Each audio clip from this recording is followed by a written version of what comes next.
This is Comic Geek Speak episode 1710, Previews!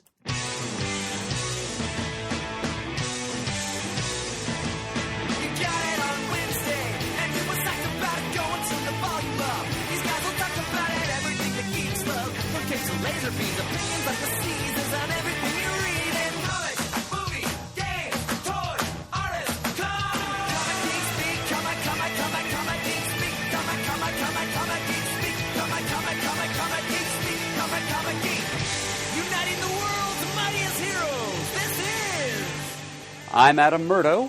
And I'm Chris Eberly.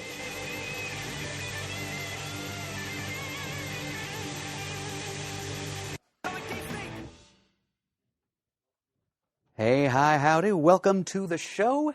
And we are all, well, both of us who are still here anyway, are exceedingly stoked about this particular episode of Comic Geek Speak because, pulling back the proverbial curtain, it's our first episode ever recorded in our new studio space. Yes, indeed, brother. We spent the whole day with most of the rest of the cast, past and present, moving everything over into a new space.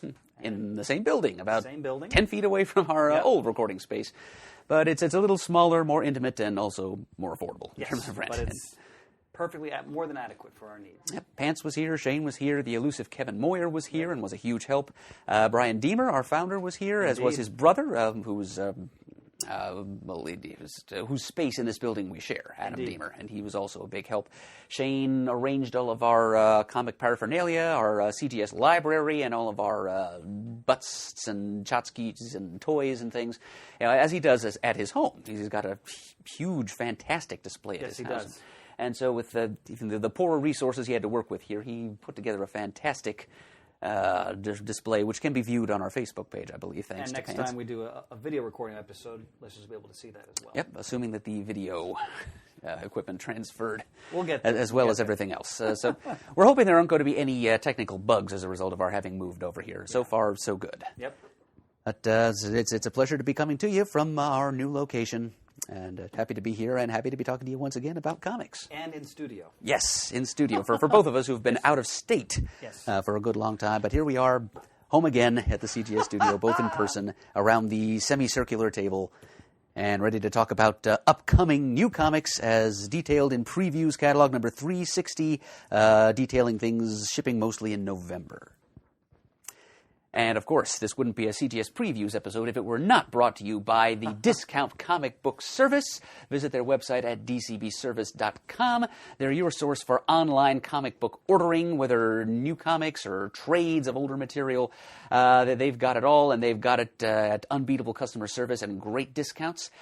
Every new DC, Marvel, Image, or Dark Horse single-issue comic is 40% off automatically, right off the bat. Comics from other publishers are also discounted, but not quite as much. Plus, every month there are special discounts offered that range from 50% off all the way up to, in some cases, 75% off. They've got those special bundles that they do where you can buy an entire range of different comics that fit a certain theme. Like there's a Valiant bundle, there's like a DC, there are bundles for various DC publishing imprints. Sometimes there'll be like an X-Men bundle or a special event bundle. You can buy like a whole range of comics for 50% off the lot. Plus, trade paperbacks and hardcovers, all new ones from Marvel and DC are automatically 50% off every month. And so we're going to keep you up to date to some extent with the special discounts they're offering this month as we go through the catalog. But we do encourage you to go to dcbservice.com and check them out for yourself. It's a fantastic service. They've been a good friend of ours for years. We use them. We love them. We depend on them. And if you don't live near a reliable comic shop yourself, you should too. Amen, brother. Amen. All right. Let's boogie down here, Chris. Yes. Because it's been a long day, we're a little sweaty and tired, and please forgive us if we make some amusing slips of the tongue here, because... Well, that's par for the course in the show anyway. But, yes. But it wouldn't be right to not christen the new studio with a recording. So, outstanding. The very best way to do so, Indeed. I think. All right, so let's start with Image then. Oh, yes, and I'm sure you're going to have some things to say about the very first offering here. You know me well, my friend. Well... First of all, David Walker is one of my favorite writers working in comics right now. The great work he's done on the Shaft adaptations. That was the sound of a Previews page tearing, if you were wondering. Yes, nothing more alarming than that. Because it stuck to my sweaty hand. Walker's done wonderful work on the Planet of the Apes imprint. But one of the things he's done that I've most enjoyed with Sanford Green was the great return to the Power Man and Iron Fist series a couple of years back, which was wonderful and far too short in its length. And now that team has returned, I'm thrilled to see this Bitterroot #1 from Image, a previous Gem of the Month. I'll read the solicitation. Excuse me. In the 1920s, the Harlem Renaissance is in full swing, and only the Sangier-murd? I don't wish to put pronunciations in David Walker's mouth, but Sangaree? Sangaree, perhaps. Apologies for mispronouncing that. Family can save New York and the world from the supernatural forces threatening to destroy humanity. But the once great family of monster hunters has been torn apart by tragedies and conflicting moral codes. The Sangaree family must heal the wounds of the past, move beyond their differences, or sit back and watch a force of unimaginable evil ravage the human race. Now, sounds like a great premise, but all that matters to me is the creative team. First, looking at the art on the sample art on pages 41 through 43, it's tremendous. Again, Sanford Green, I think, is one of the best pencilers in the business. I'm so thrilled to see him working again with David Walker. This is a book. Again, they could be doing a book about, the world's most boring high school reunion. I'm still going to get that comic because I know they would do something interesting with it. So, Bitterroot #1, ordering it without hesitation.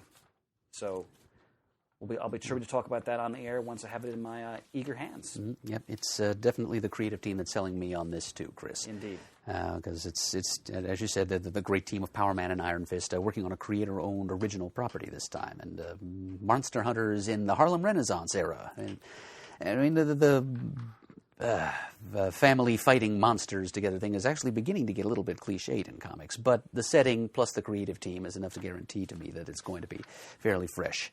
And if you go to dcbservice.com, that's one of their monthly specials. You can get the first issue at 50% off, $1.99. Outstanding. So I will definitely be taking advantage of that and trying at least the first issue. Would be interesting to learn if Bitterroot and Joe Casey's MCM LXXV which features a lady cab driver fighting monsters in 1970s Manhattan. I wonder if there's the two of them exist in the same continuum. Well, one story about that's a good point, Murray. One story about takes place in the Harlem Renaissance. The other in the blaxploitation era. I couldn't be happier. A crossover could probably be arranged. Indeed. All right, let's move on. Let's do. Oh, here we go. On page 48 and 49. New stuff from Keith Giffen. All lies. Especially the cake, huh? To my heart's, I'm going to palpitations now because that was the legendary voice of our founding father, Brian Deemer. And there's probably some listening who've never heard his voice before. Indeed. So that's the guy who started it all, folks. Putting in his 2 cents. So Keith Giffen is writing something new here. It's humor-oriented. It's a 6-issue miniseries called Auntie Agatha's Home for Wayward Rabbits. And it's about a little girl named Julie and her dotty old Aunt Agatha who run a home for eccentric, talking, homeless rabbits. And the rabbits, all of which have kind of dysfunctional personalities and given dialogues, the whole thing, with art by Benjamin Roman. It's a pretty fetching, cartoonish art there. It sounds like a good, rollicking, fun read. I mean, I was a fan of the Foster's Home for Imaginary Friends animated series that ran on Cartoon Network a while ago. God, I don't remember that one. Oh, yeah, that was on mid-2000s. I think 2004 was when it came on. It was from the creator of the Powerpuff Girls, Craig McCracken, with input from My Little Pony impresario Lauren Faust. I liked that show quite a bit, and this seems to be kind of a similar concept. I do think, though, I'm going to trade weight on it, though. But, trade weight? I have at times been known to do that. But, yeah, 6-issue miniseries, and it's by Keith Giffen, so if you're looking for a good laugh, give it a try. All right, page 50.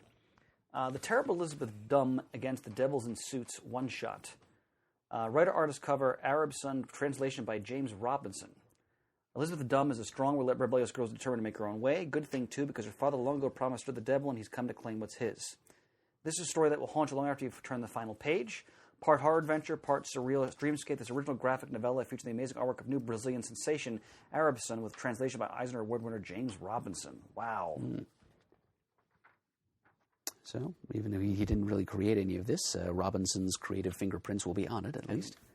That's enough to give any fan of his work pause. Hell yeah. Page 52, a new offering by writer Scotty Young, Middle West #1. The lands between the coasts are vast, slow to change, and full of hidden magics. Mistakes have been made in this new ongoing series. Unwitting adventurer searches the branches to quell a coming storm that knows his name. So, hitting on some of the same fairy tale themes as in Scotty's I Hate Fairyland, but played a bit straighter, I'd say. Murray, do you want to talk about page 56? Oh, sure.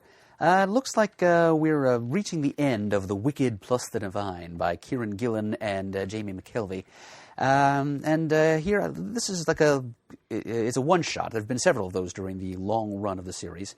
This is The Wicked and the Divine, The Funnies. It's kind of a comedic interlude between the recently concluded arc and the upcoming final arc of the series. So it's showing the lighter side of being a constantly reincarnated deity, like what happens when they come back as dogs. That's silly fun.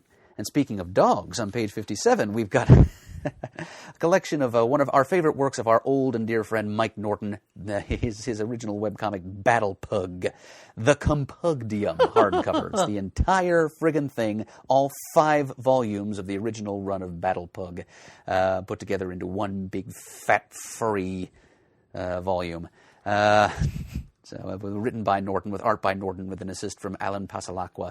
It's about it's kind of a Tales of Scheherazade thing. It's about a harem woman who is telling a story to 2 talking dogs, one a pug and one a French bulldog. Mm-hmm. And what she comes up with is a tale of this Conan-like sword and sorcery barbarian figure who rides a giant pug. And the heroic quest he goes on to gain vengeance for his slain people and the friends he makes along the way. It's delightful. If you haven't tried it yet, here's a chance to eat the whole milk bone in one gulp. Use a clumsy canine metaphor, which is the best kind of canine metaphor. I wanted to point out on page 76, Hey Kids Comics, issue 4. This is by Howard Chaykin. I read the first issue, and it's Chaykin's take. I mean, it's fictionalized, but it's clearly drawn from the history of the beginnings of the comic book industry and how rough that industry often handled the people who made it into what it is in terms of the creators, the battles over ownership, who gets ahead on the backs of other people's work, that type of thing. I really enjoyed the first issue. So if you're interested in that aspect of the comic book history, this sort of Chaykin's take on that story. He's not the first issue. At least the names aren't actual people, but you clearly know that they're based on various individuals and archetypes and so forth. So I highly recommend that if that's your kind of meat to read when it comes to comic books. All right, remember what else you want to talk about with Image? Actually, I think I may already have covered all the new things I was interested in mentioning. Lots of issues of ongoing series, of course. Like the aforementioned MCM LXXV, which is on page 81. Second issue of Jerry Duggan's Dead Rabbit on page 72. Should we go to Dark Horse then, my friend? Yeah, let's burn it on here. All right. Oh. This is interesting on page 96. The official adaptation of the original screenplay for Alien 3, written by William Gibson. He's the author, of course, of Neuromancer. Yep, the father of the cyberpunk genre. Yep.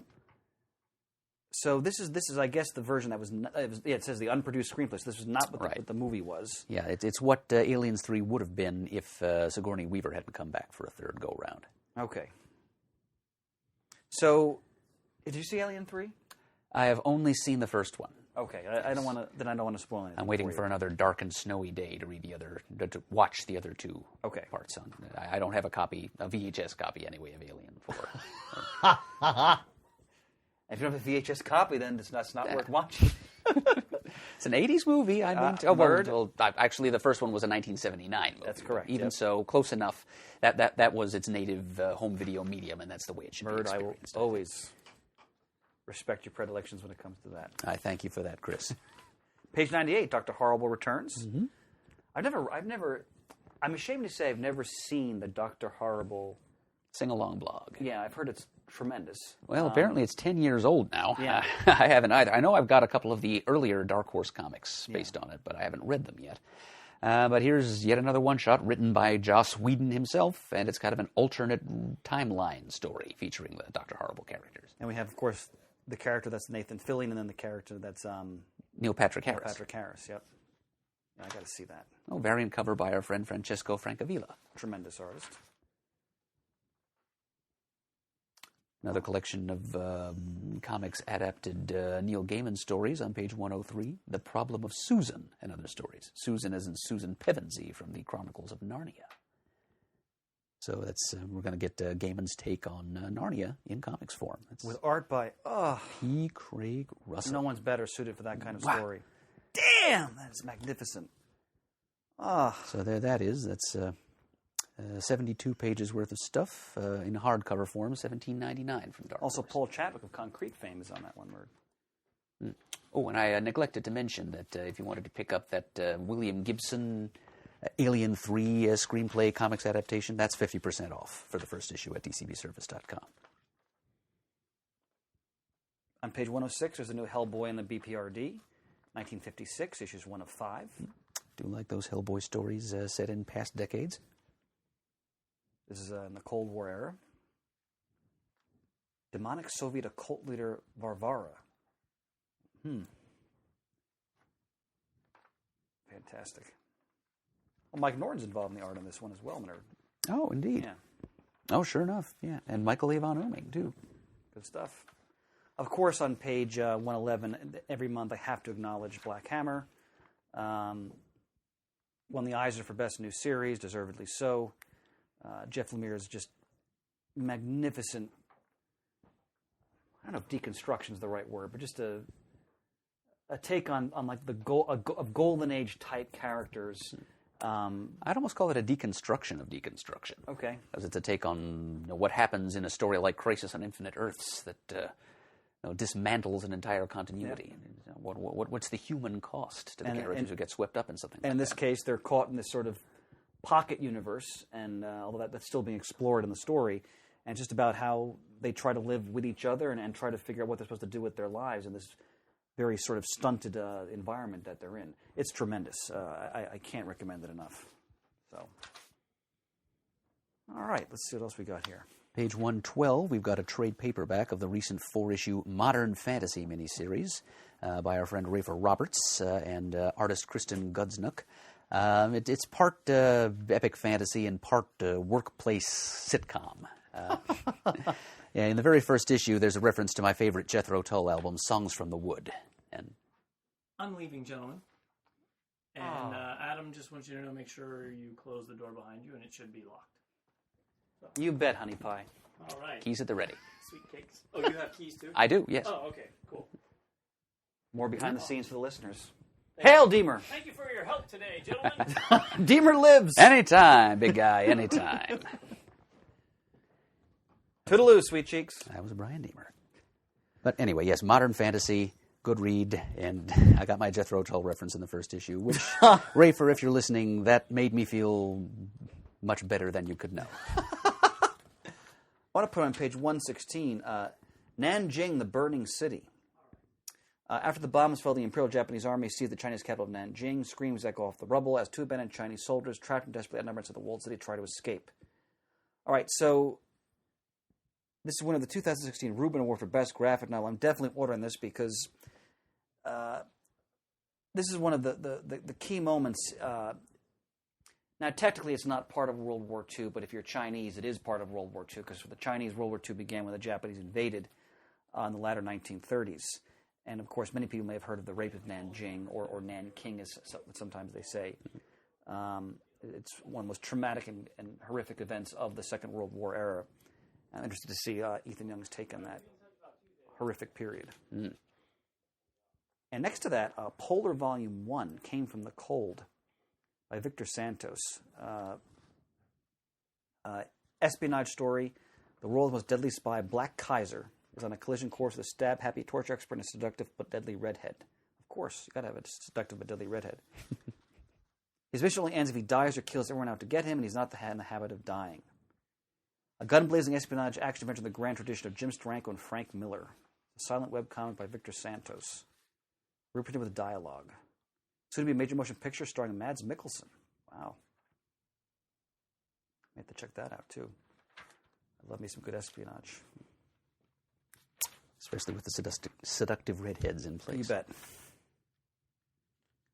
What should we look at for Dark Horse, my friend? I think that was about it for me. I'll mention on page 123, World of Tanks Citadel. They're collecting this in trade.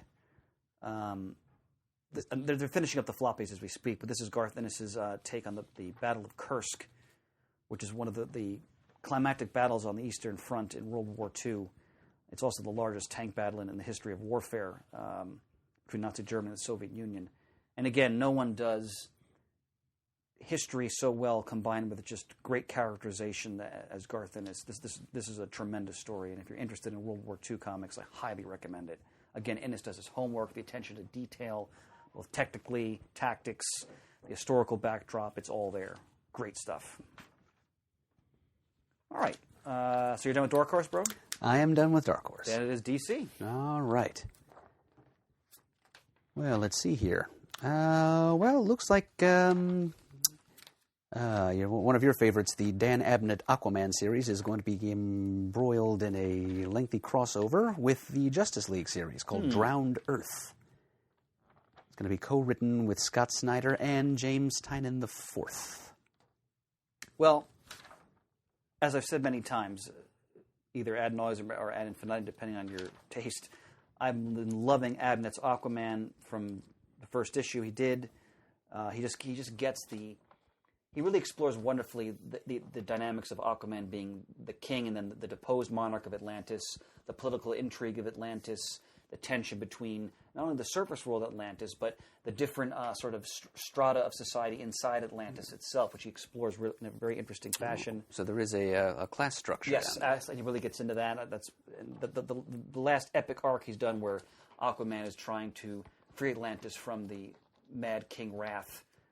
He really explores the caste system in the city.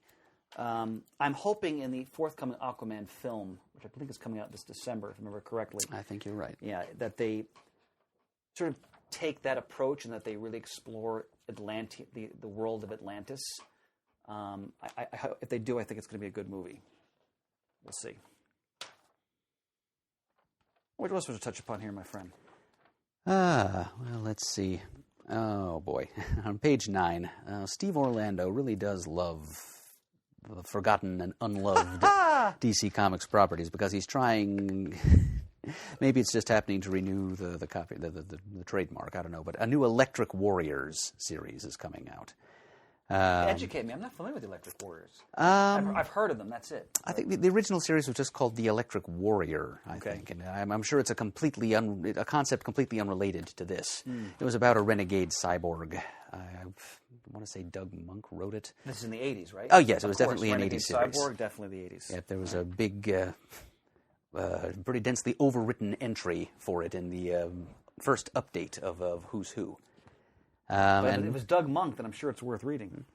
If it was Doug Monk. I'm not 100% sure that he was the writer, but that was a DC 80s thing. And here's a revival of the title, if not the concept, right there on page 9. It's kind of a different idea. This is set apparently in the same timeline as Kamandi, but years in the future, beyond that, years after the Great Disaster, when the Earth has rebuilt from said disaster, and I guess it's not run by sentient humanoid animals anymore. Okay.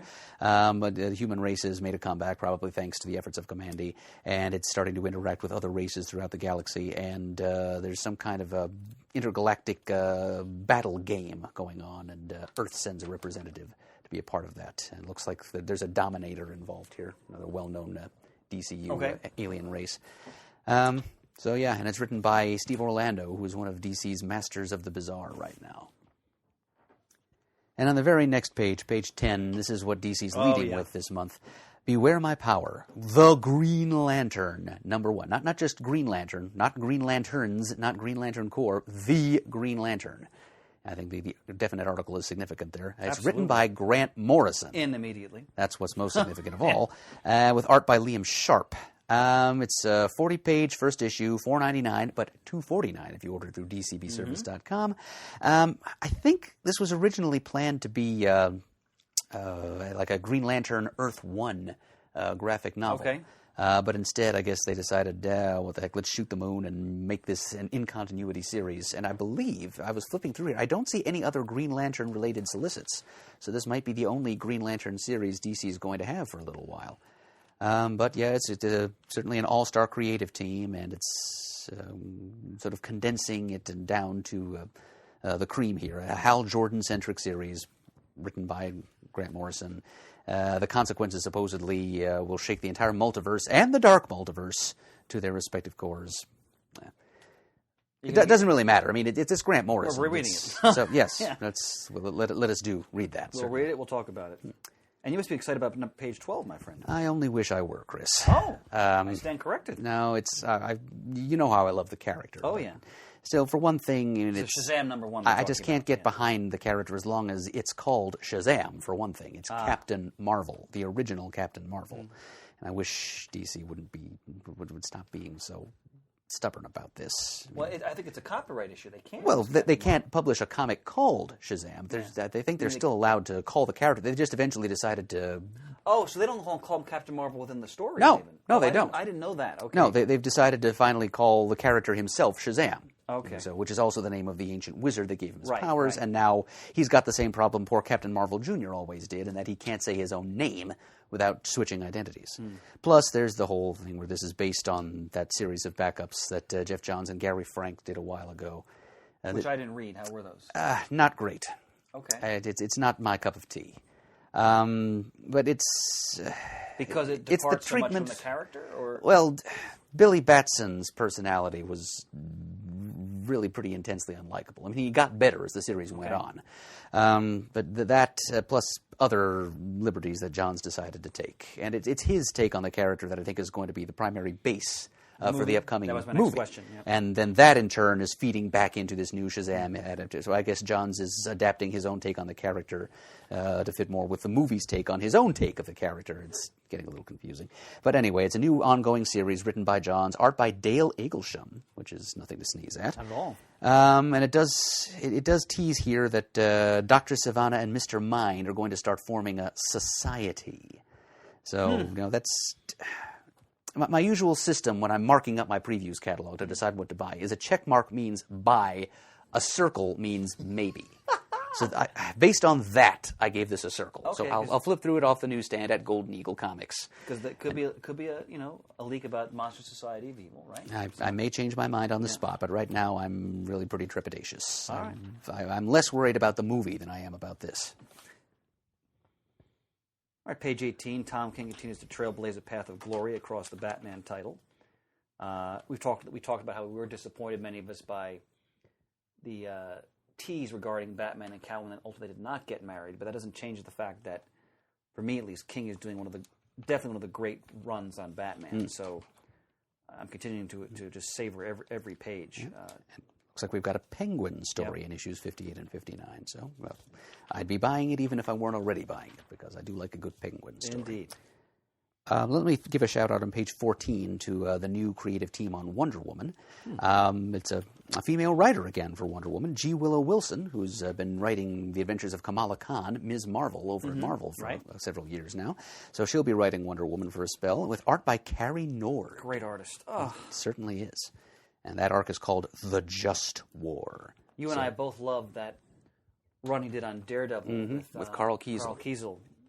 Was it late 90s, I think? It was, I believe, 1996 when that started. Great stuff.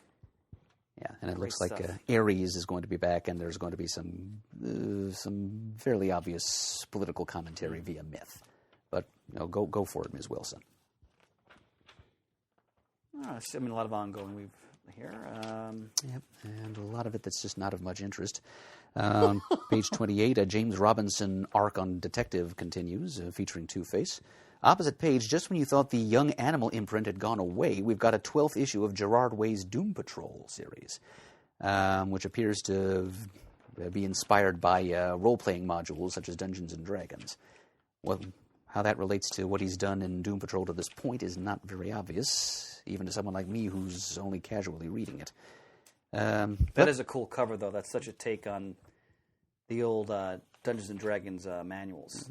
It's a cool image. Great design. I'm jumping way ahead, so we can always jump back. But I had a point, especially both for you and for Shane. Page 50. Scooby-Doo Team Up 44. Dick Dastardly and his canine compadre Muttley. I can't do the laugh. Shane, come back. Yeah, Shane is a master. He had to go home to eat dinner with his family. He's not here to do the Muttley chuckle for us. But yeah, stop that pigeon, stop that pigeon. Yep, I've bought every issue of that series. Yeah. I love the way it kind of jumps between Scooby-Doo and friends meeting well-known DC Comics characters and well-known Hanna-Barbera characters. Yep. It's a great mix. The only thing they could do, they could throw in some like real-life celebrities once in a while, like in the old Scooby-Doo movies. Like it's the famous Amy Poehler. You know, something like that. Scooby-Doo meets the Parks and Rec cast, you know. Outstanding. I'm in trades, unless you have other floppies you want to point out. No, trades is fine for me, too. Okay, so I want to point out on page 63, Animal Man by Grant Morrison, Book 1, 30th Anniversary Deluxe Edition. Have you read these stories? I've read Morrison's entire run. Okay. Are you a fan? Yes. Actually, I'm sorry I wasn't able to stick around until the alternates round of our recent top 5 iconic moments, because there would have been a couple from Animal Man to throw in there. I remember I read this series not long after it came out. I think a high school friend made me aware of it, and I read a lot of the back issues. It's one of those books, especially when you're a teen, it just blows off the top of your mind. Absolutely. He plays with the fourth wall, and look at that cover. I mean, there you go. All right, the Coyote Gospel. Yeah, if you haven't read Morrison's Animal Man and you're interested in books that were groundbreaking and took because Animal Man has been around for a long time as a character. Oh yes, his Silver Age introduction. Silver Age, right? So taking a long-established character, kind of, I guess you'd say like a second-tier character, definitely, at least. And then making him for a period of time one of the most important titles in comics. Definitely get this hardcover. Perfect vehicle for the kind of meta commentary that Morrison occasionally dipped into, especially in. Well, actually, even at the early part of his run, the Coyote Gospel is a good example. This is issues 1 through 13, and Secret Origins 39, highest recommendation. As I mentioned, this Aquaman Volume 6, Kingslayer. This is again Abnett's continuing what I think is a fantastic arc involving Aquaman trying to free Atlantis from the Mad King, King Wrath. So that's great stuff. Look at this, Merlin, page 64. Batman and Superman, World's Finest, the Silver Age Omnibus, Volume 2. Written by Jerry Coleman, Bill Finger. Art by Kurt Swan, Dick Sprang, Jim Mooney. Fantastic. Yep. Good, fantastic. Colorful, fun stuff. I hesitate to say good because depending on your definition. Depends on your definition of good. Of quality, yeah. But if you not everyone's cup of tea. It's not. You got to have. It's a good. That's a good caveat for the listeners because you have to have a certain sensibility, right? That's tongue in cheek. That is flexible, and can appreciate something for it with the historical context from which it was done. If you have a sweet tooth for Silver Age silliness, yeah, perfectly put. Always remember the alliteration. Bravo, my friend. It's as often as I can get away with it. Yep. Okay, on page 67, this is something I wasn't expecting to see reprinted, but everyone's familiar with the whole Night Quest, or a Nightfall, Night Quest, Night's End trilogy of stories, where Batman's back was broken by Bane, where Azrael took over as the new Batman for a while, and then Bruce Wayne had to come back and take him down. But right on the heels of that, there was a period when Bruce Wayne decided he hadn't recuperated quite enough and asked Dick Grayson to fill in as a new Batman. And that went on for a couple of months. So this Prodigal trade on page 67 recounts Dick Grayson's adventures. His first in-continuity, I believe, stint as Batman from the mid-'90s. And below that we have the Batman the Rebirth Deluxe Edition, Book 3. So this is Batman 33 through 44. Again, classic stories written by Tom King. Including that double date issue. The double date is... Again, you have a writer as skilled as Tom King, who is also such a passionate lover of the medium and its history, and it shows in every single story he does. And there's so many wonderful moments if you're a lover of whatever character he's scripting, in this case Batman, it's just a feast every single issue that he produces. Highest recommendation. Did you read Cave Carson as an Interstellar Eye on page 68? I read the first volume. Bought the first volume. Cave Carson has a cybernetic eye. This is sort of the... And how was that first one? I haven't read it yet, so I can't really speak to that. But it's that's for the time bubble, ladies and gentlemen. It exemplifies the kind of inspired strangeness, loosely tied to old DC continuity that Young Animal set out to provide. It guest starred Wild Dog as an important supporting character. So it's what I saw of it while skimming through it, I liked, but I decided to jump off once it got to the Interstellar arc. But on the next page, though, page 69, Crisis on Infinite Earth's Companion, Deluxe Edition, Volume 2. This is a hardcover collection of Crisis crossovers. And I own pretty much every Crisis crossover there was, so I wouldn't be buying this anyway, and certainly not in hardcover. But I'm glad that DC is taking pains to make this material readily available. And this has the Elusive Losers special in it as well. That was one of the harder ones to track down. Not as hard as GI Combat, but still fairly challenging. And it still, I give that credit for being the rare comic book that actually made me cry. The GI Combat one? No, the Losers special. Okay. Which I've never read. I'll have to read that. It doesn't have much to do with Crisis, but it has everything to do with the losers and the cost of war. I want to mention, I'm jumping into page 82. Some listeners may recall there was a period of years where Alex Ross and Paul Dini did oversized, almost treasury-sized edition books where each one focused on a particular one of the iconic DC heroes. Full-page paintings, Dini scripting.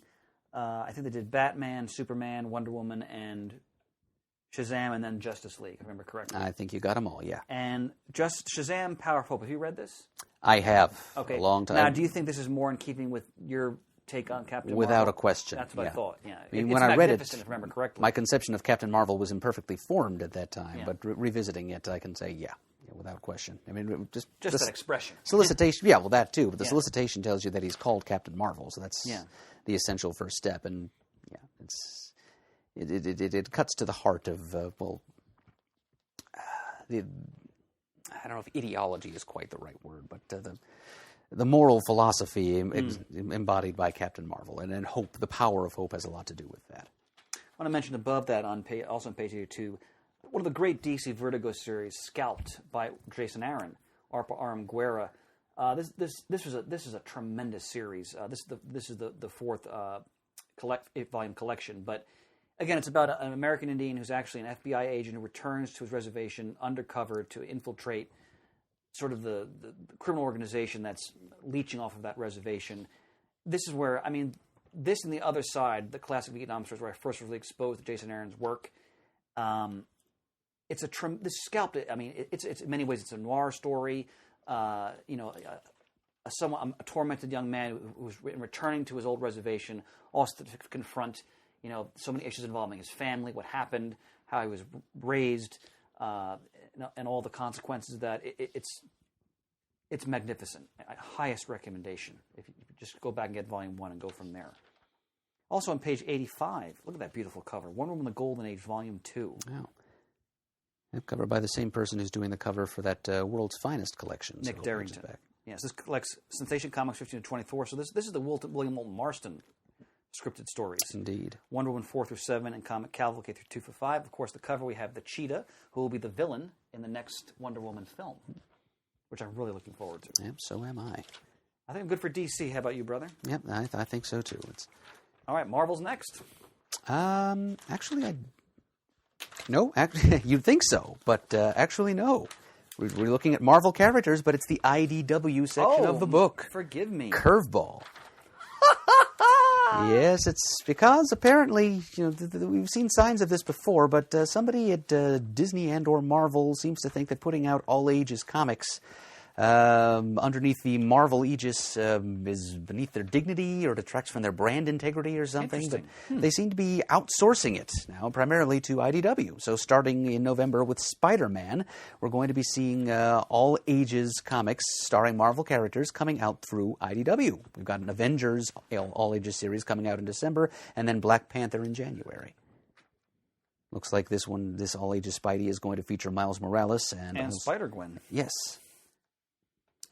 Wow, and then because we talked about how they have the Star Wars Adventures under. I mean, I always loved seeing comics for kids. I mean, speaking as a teacher, there's just not enough reading going on among young people or this country in general. So anything that can get a younger kid into reading, by all means. So, looks like we've got an all ages new trilogy period miniseries coming out called.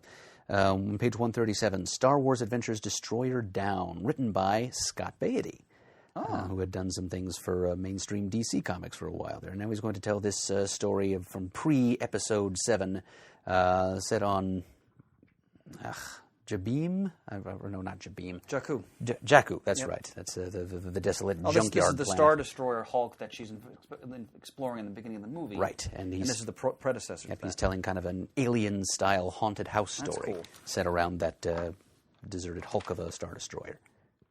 So that could be good stuff. IDW, of course, also has the Disney, as you said, they're doing all the Disney stories now, including Uncle Scrooge on page 140, one of your favorites, Murd. Mm-hmm. And comics based on the new DuckTales cartoon, which I was watching just this morning. My Little Pony, another favorite of yours. Mm-hmm. TMNT.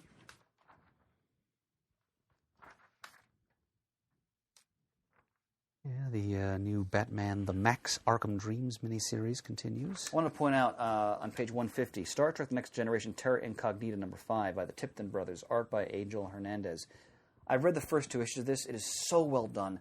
Again, the Tiptons, they just have it down. If you're a fan of any of the Star Trek shows, they have the voices of the characters, how they interact with each other, the dynamics within the crew. It's just pitch perfect. I so highly recommend anything the Tiptons do when it comes to Star Trek. This series as well, which is a continuation of sort of the Mirror Universe stories they've been doing lately. Then on page 151, Star Trek Waypoint Special. So it's an anthology spanning 50 years of Star Trek return to this oversized annual. Set during the original series, Next Generation, My Favorite, Deep Space Nine, and more. Oh, wow. I might get that as well, the budget permitting. Murd, go to page 153, please. Well, I will in a... Oh, okay. Yes, I will. That's exactly where I was going to go, yeah. GoBots, yes. Wow. Which I never preferred to Transformers when I was a kid, but it's the approach that I'm liking here. The Tom Scioli, a major disciple of Jack Kirby. He was a guest at one of our super shows. He did something for DC a while ago, which is kind of like a revisitation of the old Kirby superpowers, I think. He did create her own thing called Myth of Oedipus, which is loosely inspired by Kirby's New Gods. But he's taking, once again, the Kirby approach. Kind of. Well, I love the design sense on the page they're showing here. This page right here. On page 153, the lower, it's one full page from the story. It's beautiful artwork. Mm. Yeah, this is going to be kind of the Kirby 2000 A Space Odyssey period. It's kind of a speculative fiction approach, sort of widescreen, wide-eyed, full-throttle imagination kind of take on what a world in which sentient, shape-changing robots sharing space with humans might actually be like. Yeah, right. I always kind of thought of, even though I'm aware that the GoBots have just as distinguished a provenance as the Transformers are. They have their defenders, their apologists. I never liked them as much as the Transformers, but I would pass on this if they were just doing a straight GoBots comic. But what Scioli has in mind to do with the characters? See, my only memory of GoBots, besides, because I was always a G.I. Joe guy, so I never had Transformers or GoBots, but I remember, whenever I watched one of my, Lethal Weapon, which is a beloved film of mine, there's always that scene where Murtaugh and Riggs are outside that house that's blown up, and the kids saw it, and they're trying to calm him down, and Murtaugh goes, "I bet you like GoBots." And I was like, It's that probably when the movie came out, like 86, I think 87. So GoBots had that one window where they were like represented in the pop culture zeitgeist, and they vanished.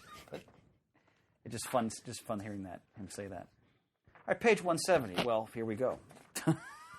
Artist editions. Pants, this one's for you. These are all reissues. Marvel covers, Simonson's Thor, 2 volumes of that, and Simonson's Manhunter. Man, beautiful. And on page 169, a tease that something Dave Stevens Rocketeer related will be coming out in December. Oh, God, I went past... Forgive me, I went past that. Rocketeer's awesome. Well, we'll stay tuned for that. Mm-hmm. All right, now Marvel. Now Marvel, rightio. Okay. All right, so Uncanny X-Men is returning. How much do we care? Well, here's the thing. Here's what I struggle with. Because I love these characters. I grew up loving these characters. You know, I grew up, I was a Claremont baby. All those stories, when I got the original Dark Phoenix saga trade in the early 80s, I just devoured that till the cover basically came off. But, it's so many titles, so many crossovers. You tend to lose your grip on it and I haven't been following closely at all. I did enjoy the Kitty and Colossus non-wedding issue. It was just fun seeing those characters interact again because, you love their personalities, their histories, their relationships. Yep, that was intended to be kind of a homecoming. It was. As a real wedding is, just a gathering of old friends and relations you haven't seen in a while. That's right. This is written by Ed Brisson. Is it Brisson or Brisson? Forgive me. No idea, but it's written by several people. Matthew Rosenberg, Kelly Thompson. New Ongoing Series kicks over the 10-part weekly epic, the flagship X. See, I'm already out. I'm sorry. It's just me.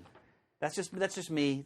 Somebody else may be up for that. It's not just you, Chris. It's also me. I mean, I hadn't been following blue, gold, red, etc. very closely either, but now all of a sudden they're just junking them all and trying to get us excited about one single ongoing X-Men with a mysterious title. and tragic disappearance, the X-Men are drawn into what may be their final adventure? Probably not. Especially not now that Marvel has... Berg, you sound so jaded. Marvel and the X-Men are back under the same corporate roof again. And hey, if they can... I'd be happy to see them integrated into the MCU. That'd be wonderful. Well, yes, that would be beyond wonderful. And more so the Fantastic Four, though. But in the meanwhile, I don't feel like signing on for this 10-part I probably won't story. Marvel Knights 20th anniversary. 6-issue miniseries. Donny Cates, Travel Foreman. I may get that. We'll see. I love Fantastic Four 1 by Slott Pacelli. Just, Slott has it down. So I should be getting issue 2 of my next shipment of DCP service. I'm looking forward to that. All right, Avengers 10, which is actually issue 700. And they're not renumbering the series for that either. It's that's actually progress for Marvel. I think they're acknowledging the milestone without doing a cheap dip back into legacy numbering so that they then have an excuse to cancel it at issue number 710 and relaunch with yet another number 1. Thank you for resisting that temptation, Marvel. Well, it's Jason Aaron writing. I've loved what he's been doing with Avengers so far, so I'm certainly on board with this. Yeah, sounds like this issue is going to be chock-a-block. It's Yep, 64 pages, $5.99. But yeah, lots of things going on here. Namor's Defenders of the Deep, a new version of the Soviet super soldiers. The Agents of Wakanda, whatever they are. More on the mystery of the Avengers of 1 million BC. And if you're reading Aaron's work, you know what that's referring to. But again, for me, Aaron's one of the top writers in the industry right now. He has these characters down. I'm looking forward to it. And look at that variant cover by Alex Ross on page 17. Yeah. My God. And I dare you to stop looking at it once you start. That is... They'll make this into a poster. I'll probably get it. That is gorgeous. Yeah. They got the old-fashioned Wonder Woman in the back. See that? Yeah, and his Christmas tree colors. Yeah. Like they've got the swordsman back there. Looks like Jocasta. Jocasta's back there. Hellcat. A couple of deep cuts in here. Oh, yeah. Moondragon's way back there. I see Star Fox on the edge. Quicksilver. Hawkeye in his rightful costume. Look at them. The Trinity reflected in Thor's armor. Fantastic. Oh, wow. It's a beautiful cover. And all right. That Perez variant ain't too bad either. Oh, wait, I missed that. Hold on. It's just a black and white, the page opposite. Page 16. I love his Black Widow. Fantastic. All right, so the Vision is getting a new series, which it's clearly a sequel to the classic Tom King one. So this is by Chelsea Kane and Mark Mohan. Art, forgive me, I mispronounced this. Aoud Coke. Covered by Marcos Martin. I'm going to get this because I don't know. I mean, what King did in the Vision that's one of the great series of that year. I mean, it was amazing. So this is the Vision trying to raise now the only part of his family who survived the last series, his daughter, and of course, they still have Sparky, the Robo Dog. I'm definitely going to give this a shot. Pretty audacious, trying to do another Vision miniseries with another less prestigious creative team so close on the heels of Tom King's. I was thinking that too, but signature treatment. I'm going to give at least the first issue a try. I might try it based on one thing. Look at the preview images here on page 20, down here at the bottom. That appears to be another little-known Marvel Universe rogue android called Voltan. He's an old, God, I forgot about him. Old timely era character. Nerd. Deep cut. Yeah, I think the last time he's seen might have been in the 1993 Invaders miniseries written by Roy Thomas. Well, Roy Thomas would know a character like that. Oh, you betcha. I think it was he who established that Voltan was an android, in fact.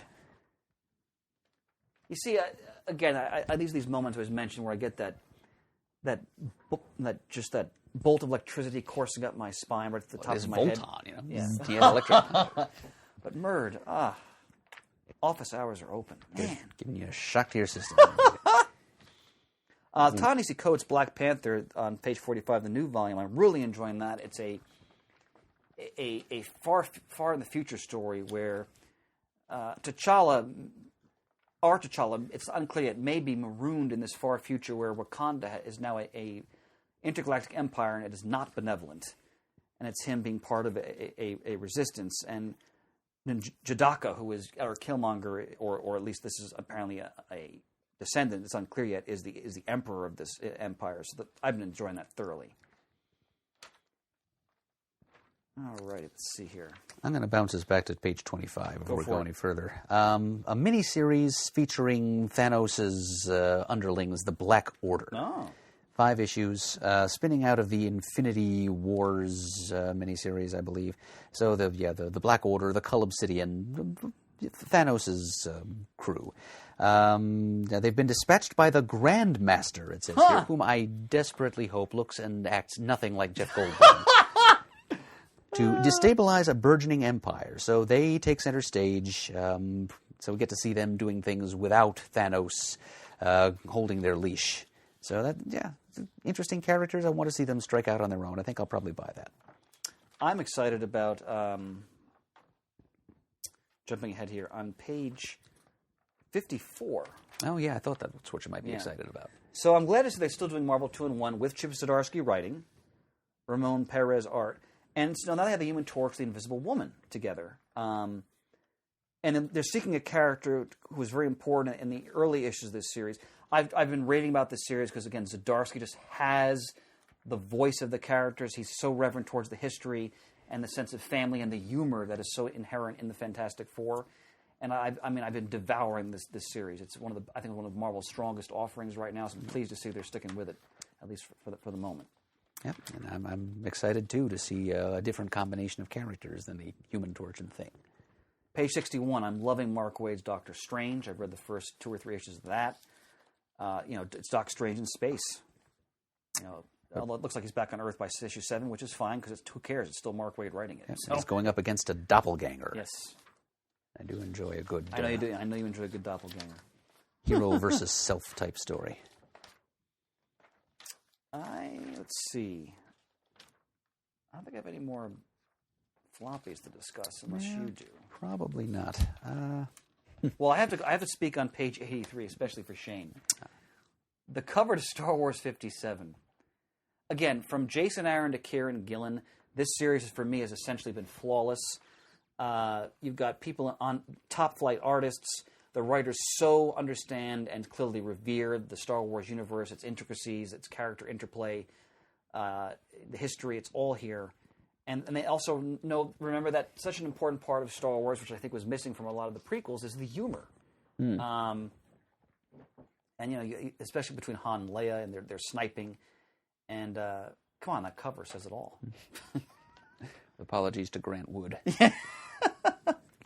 Shirtless Han Solo chopping wood. All right. Sounds good to me. Vader by Charles Soule. Great.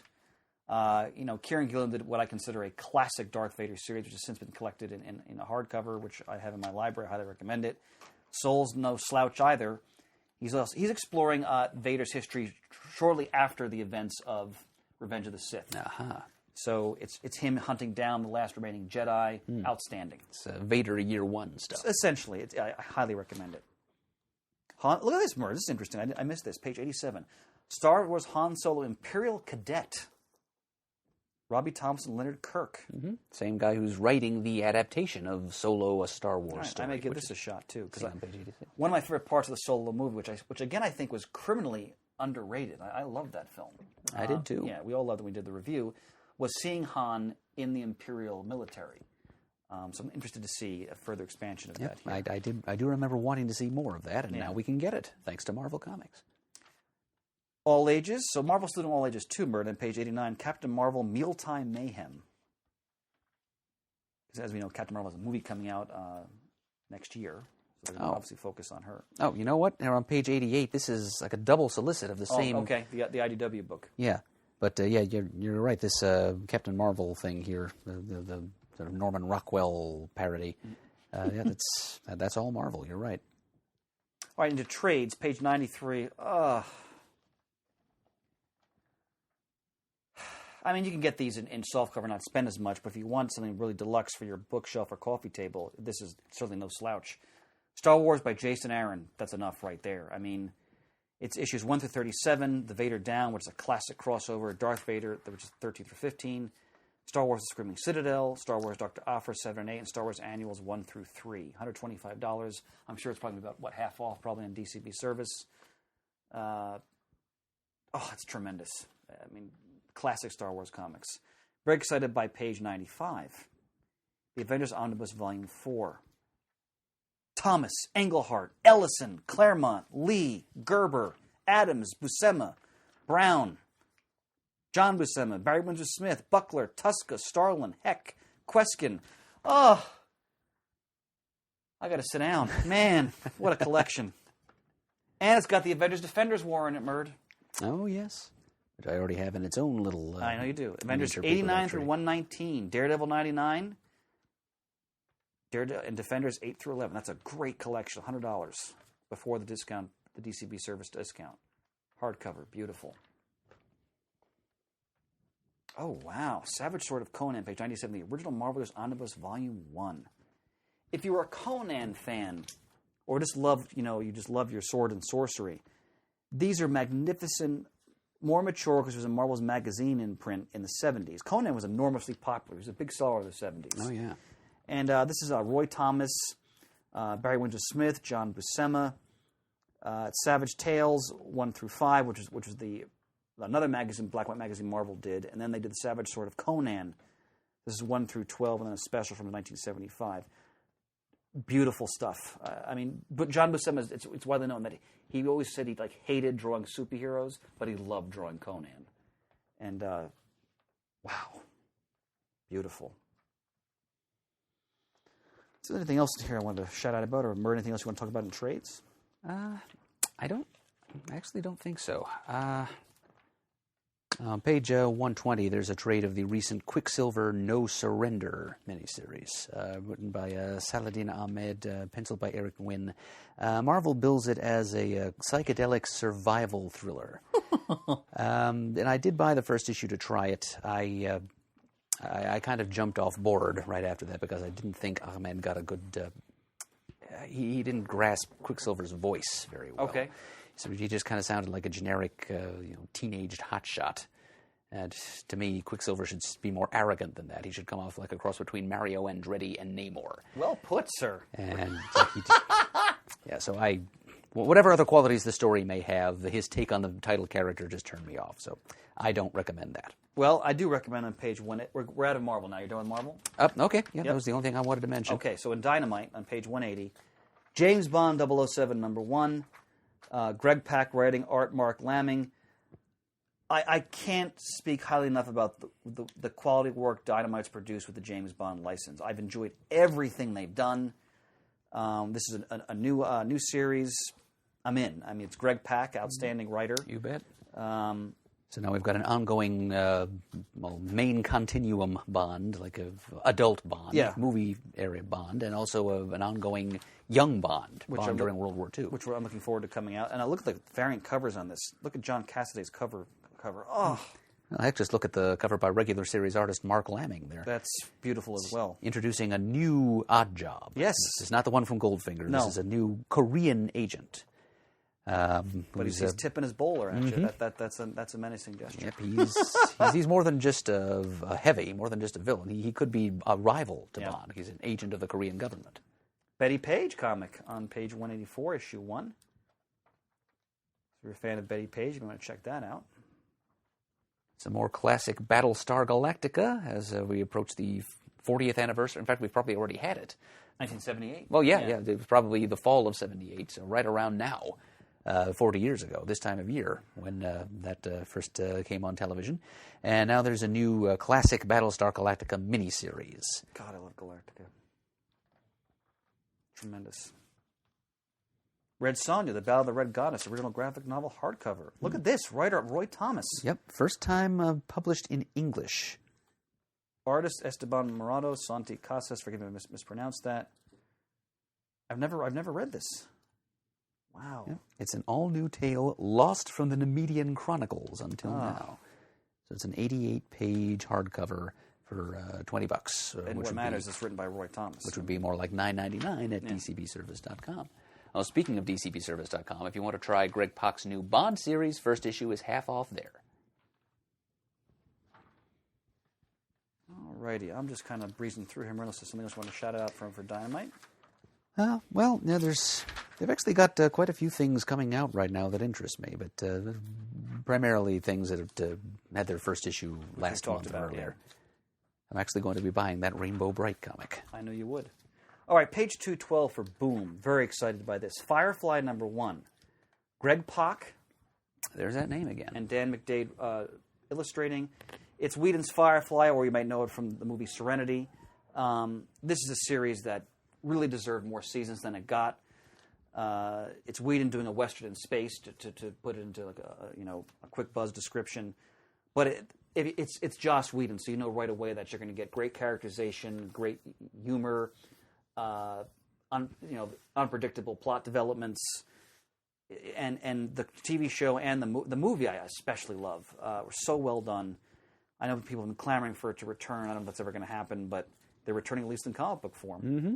So, I personally have never watched a single second of a Firefly. I think you'd like it, Murd. Never seen it, and certainly never saw Serenity either. But for those of you who are interested, it's half off, $1.99 at dcbservice.com. All right, let's see what else here I want to shout out. There's a Rugrats Hanukkah special on page 232. If you like some vintage Nicktoons, that's a place to go. I don't think there's anything else under Dynamite, or Boom, I mean. This is okay. First. Well, I'm going to Abstract Studios on page 244. Interesting that Dynamite and Boom are back-to-back now. But yes, it's time for the rest of the book. And you have to start with Strangers in Paradise. Oh, man. 25th anniversary. Where has the time gone? Yeah, but it's just as good. I mean, again, Terry Moore is one of for me, one of the great living masters in the comic book medium. He can do it all. He can do horror, Rachel Rising. He can do sci-fi, Echo. He can do romance and intrigue, Strangers in Paradise. It's really, there's nobody better. I mean, if you've never read Strangers, Jamie D was the proselytizer for this book. I know he converted all you guys to it. It has few more loyal supporters than was our Jamie D. So go back and get the pocket-sized editions if you want to read it from the beginning. I don't use this word lightly. It's a masterpiece. All right, now look at Action Lab on page 248. Powers in Action by Art Baltazar. Yep, it's that classic kid-friendly. Tiny Titans style, the classic Art and Franco style, but minus Franco this time. It's just Art working on some creator-owned heroes of his own. Apparently, some characters he's had flitting around in his brain for 25 years now, and they're coming at you through Action Lab. And on that same page, I'd like to call attention to North Star. I know you'd go for that. Which is the thing I have read. I met the creator, Jim Shelley, who co-writes it with his young daughter, Hagen Shelley. And it's the adventures of Santa Claus's daughter, and not Jingle Bell, a different daughter of Santa Claus from a different universe. Of course. Whose best friend is a Yeti princess named Frostina. And they have holiday-related events. They meet other holiday characters, such as the ever-popular Krampus and La Befana from Italy. It's they do their research as far as these holiday characters. It's fun, cute holiday adventures, and it's pretty popular with the kids apparently, since it sells well at Scholastic book fairs. So Nice. if you'd like Glad to hear that. buy it for a young reader on your shopping list this Christmas season, you could do much worse. All right, on page 275, we should point out Archie number 700. Script by Nick Spencer, art cover Marguerite Sauvage. Forgive me if I mispronounced that. I think you got it. Brand new era of Archie begins. This landmark 700th issue.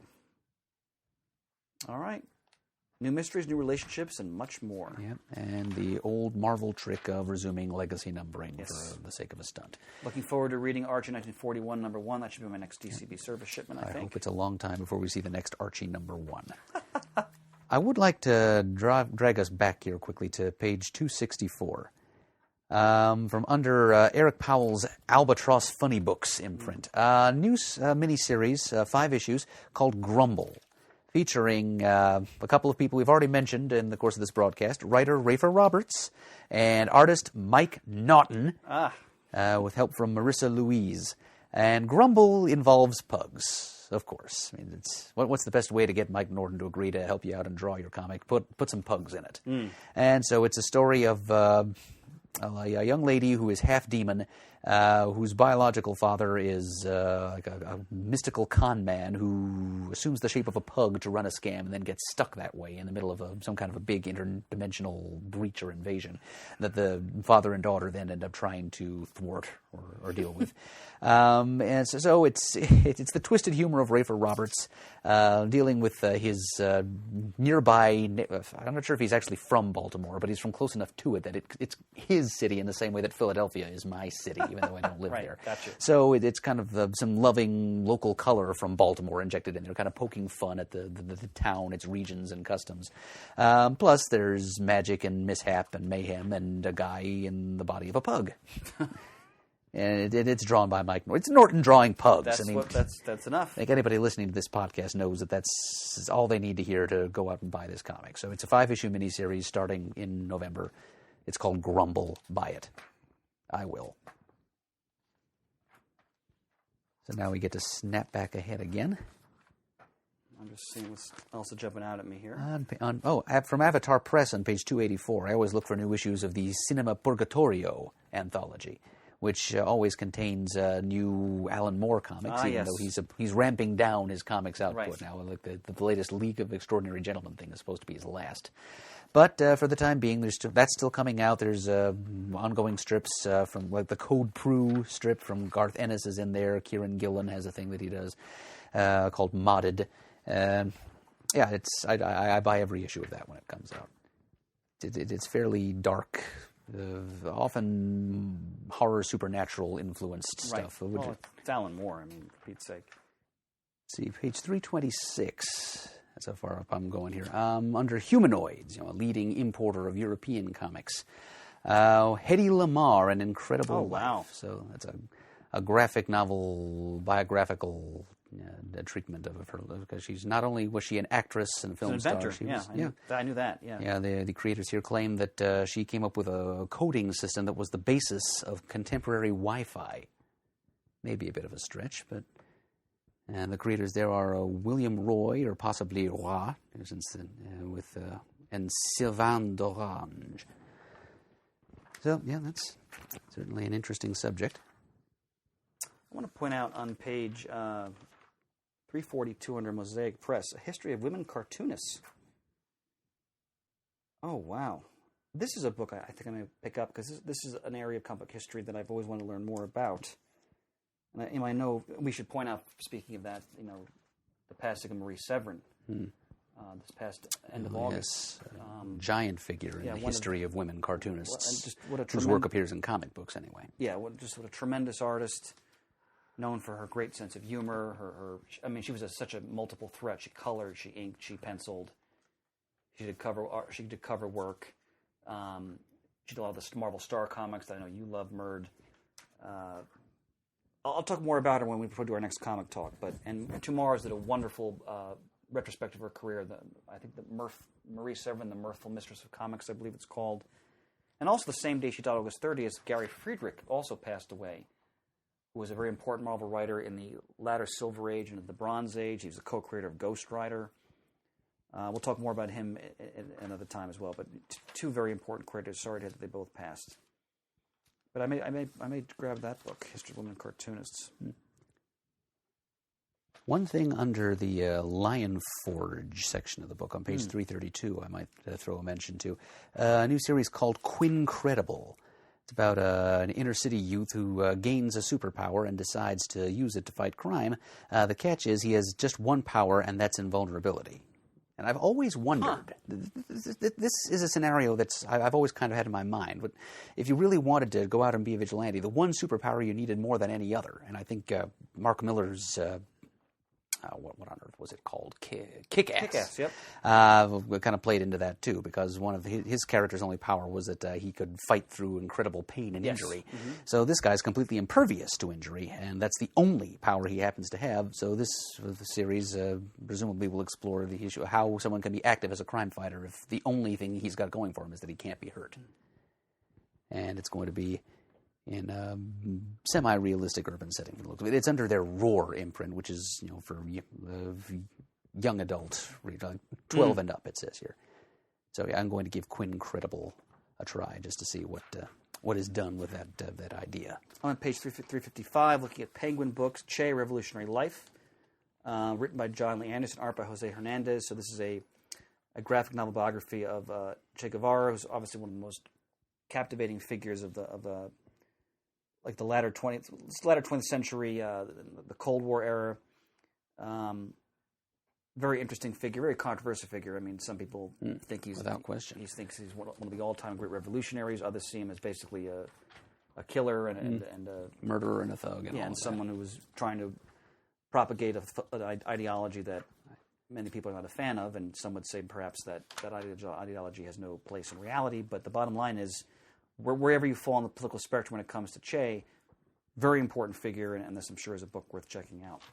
Next page, Mandela and the General by John Carlin and Oriel Mallet. That's from Plough Publishing House. And this is, let's see. Okay, so this is all about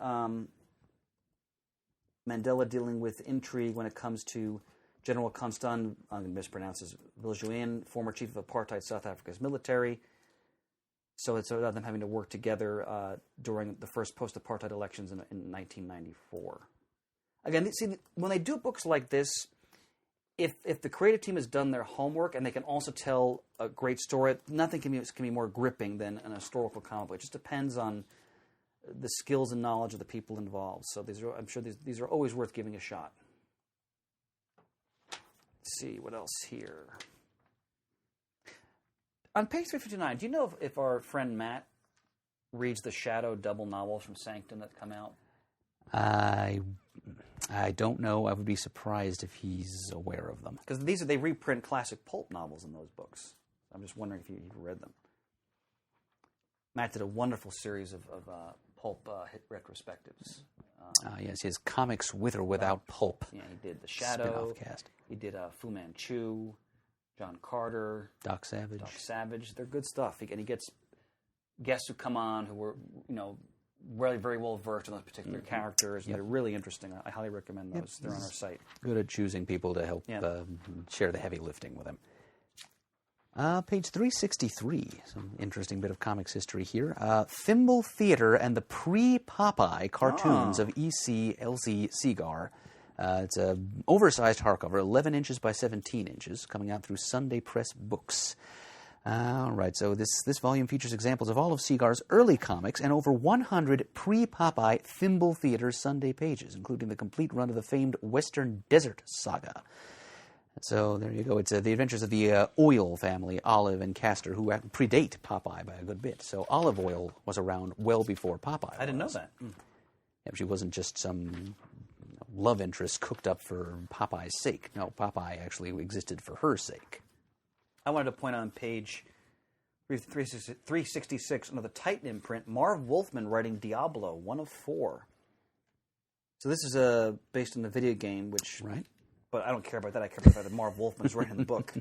So if you're a Wolfman fan, you may want to give this your support. So... Yeah, also from Titan, we've got a 2-issue Minions series from Despicable Me. That's interesting-looking artwork there on page 370. And opposite that, Yellow Submarine Beetles graphic novel adaptation, celebrating the continuing 50th anniversary of the animated film from 1968. Ah, yes. Yeah, I'm sure you're a fan of that movie. I am. I've got the DVD is sitting on my coffee table right now. Of course it is. I love when Murd grooves. Yes, and I groove ever so hard. I groove deep and crunchy on this one. Yeah, and it's just from what I've seen, and I've seen like all the interiors now. I don't own a copy of it yet, but Bill Morrison did this. It's just a series of 2-page splashes. He basically did it as like a series of psychedelic posters. And it adapts the movie very well. And as soon as it comes out in a nice, simple, soft-cover edition, I will definitely buy it. I was going to ask you, yeah. But it's still hardcover, and now they're coming out with a deluxe limited box set, which contains not only a copy of the hardcover, there's all kinds of other goodies, including a little toy Yellow Submarine and some buttons and let's see, it contains lobby cards, movie posters, a ticket, like a reproduction of the ticket that was given out at the premiere. Yeah, I thought maybe you might have gotten a copy of the movie too, but apparently not. But yeah, you do get some buttons or badges, as they're called here, because that's the British idiom. Yeah, so lots of extra bonuses. I'm still waiting for the budget edition. Of course. But I very much want to own and read that story. All right, on page 381, I have to do my monthly supplication to tomorrow's. Yeah, let her rip. Alter Ego 156. Panels on Golden Age. This is all-time classic Con, continuing from issue 148. Panels on the Golden Age and Silver Age, Marvel, DC, and Gold Key. Severin, Sinnott, Ayers, Drake, Anderson, Fredon, Simonson, Green, Bull, Thomas. It's enough. We're in immediately. I'm getting that. Retrofan Magazine number 3. I'm looking forward to this, Murd. The 40th anniversary of Superman the movie, an exclusive interview with Superman director Richard Donner. Our Andy Mangles dives into a Saturday morning undersea adventures of Aquaman, or as Ted Knight used to say, Aquaman! He would just keep repeating with every new sentence. Aquaman! Tremendous. Tremendous indeed. Plus a Scott Shaw column about Marvel toilet paper. I just saw that. Jim Salicrup and Rich Severin's Spider-Man Hulk toilet paper. God! Now, we should all mention how, I don't know if you heard about this, Murd, November 25th, apparently around the country, for one night, many movie theaters will be replaying Superman the movie. I heard about this because I heard you mentioning it to Shane and Kevin earlier today. Suffice it to say, we will be there. Is that Thanksgiving weekend? I believe it is. Well, it may hamper my participation. Murd, you got to be able to get away if you can. To see that film on the big screen. Is that Thanksgiving itself, or the Friday or the Saturday? Might be the Sunday. Well, if it's the Sunday, that's... yeah. Well, while we're talking, I can go to their calendar. That's true, now. Because everybody's got a calendar in his or her pocket nowadays. It's Sunday. It's the Sunday of that Thanksgiving weekend. All right, which I'll probably need to be in Glen Rock practicing Christmas carols, but and it's something I would certainly like to see on the big screen, and I will join you if I can, but I can make no promises. Understood.